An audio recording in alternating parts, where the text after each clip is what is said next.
Hi everyone, I'm Seth. I'm the owner of the Practical 3D store on Etsy. I'm back with another video on the magnetic attachment for the WorkSharp Precision Adjust. So I already have a video on this attachment, but it's actually quite outdated. The reason being is because I've changed this top fence here to make it easier to use. It's been changed for quite some time now. Months actually. I just haven't got around to making an updated video, but here it is. So first of all, let's talk about why may you want this attachment. So if you're sharpening knives with this stock clamp and it's all your knives fit fine and works fine, then you don't need this. If this is working for you, then that's great. But the fact of the matter is that there's so many types of knives out there and not all of them fit well into this clamp. I'll show you what I mean. So let's grab a knife here. This is a Spyderco Little Native. This knife, it has sort of a small blade and an odd shape. It doesn't quite work the way I like it to in this clamp. As you can see, you really can't get a good bite on it. Yeah, you can scoot it over this way, but then this isn't, the blade's just too far over to the left for my liking. If you clamp it right here, and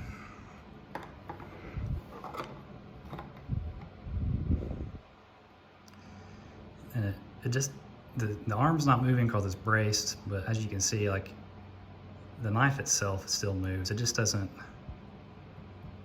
hold on to this type of blade securely. So that's where you may want to consider using an attachment like this one.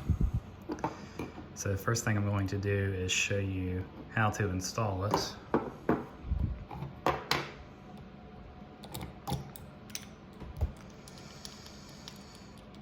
Remove the arm from the WorkSharp, and you want to loosen this screw all the way until this pulls out. Careful not to lose the wheel, and there's a little nylon washer in there. So that just drops right out of the clamp. This is the piece you want right here. Reinstall it to the arm.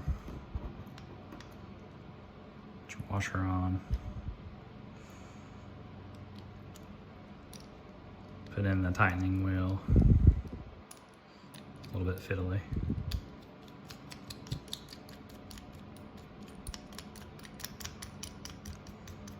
Okay, so next you need a 2.5 millimeter Allen key.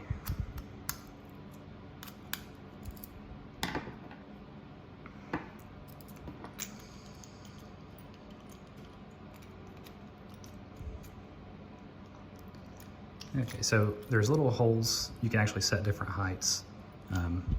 These will need to key into these little standoffs right here. I'm sorry if you can't see this very well. I'm not used to working behind a camera.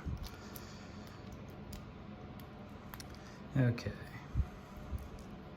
so just tighten that all the way up, good and tight, and simply insert it in. I recommend using some sort of brace. I have these on my Etsy store too. All right, so here's the fun part. So now with this new fence, it's so much easier to get your knife lined up and flipped and do it consistently. So let me show you how to set that up. First of all, place your knife in. Get it, the belly of the knife as perpendicular to, say, like your rod. If you have it dead center, you don't want your knife to be angled like that or like this or whatever. Try to get it good and even. Okay, so now what you want to do is you have these loosened up. So your main fence is this big piece here. Then you have the middle sliding piece. So what you want to do is move your main fence down until it contacts the blade. So we're contacting right here. You only want one side to touch. And you want this main fence to be square to the body of the attachment. And you can just look at it and you can see, you want it nice and square. So after you got that, tighten your screw over here. Tighten this one. Now slide the middle piece until it touches the blade. Tighten that one down. Take a marker, and you want to mark where you're contacting.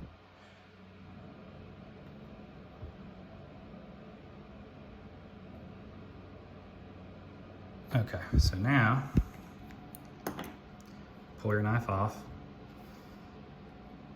and you want to transfer those little marks I made. You want to transfer those to the other side of the blade. So just draw straight across the spine and put them on the other side. I want to do that right now. You might not be able to see it on camera.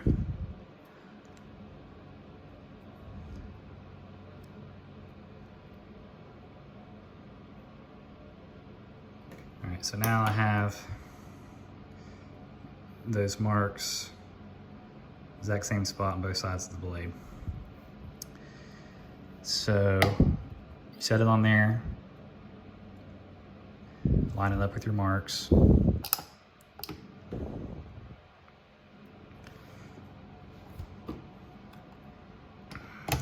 Put in your stone.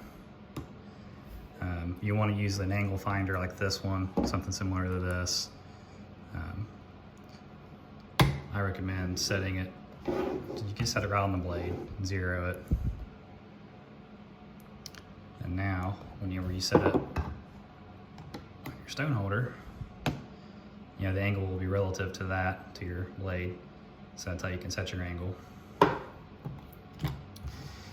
And you sharpen one side. When it comes time to flip it, just pry it off the magnet, turn it over, and then you're going to line it up to the opposite point on the big fence here.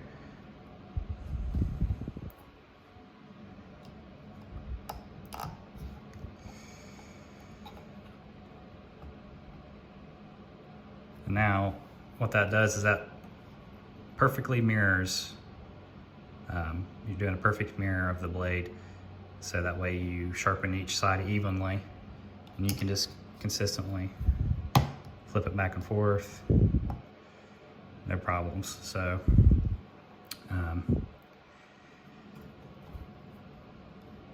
of course, this is a little more complicated than using the clamp, but if you have that odd knife that doesn't fit in the clamp,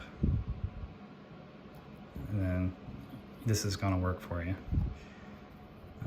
I have a lot of customers that use these. They've been pretty happy so far. I use it quite often whenever I do need to sharpen a knife like this.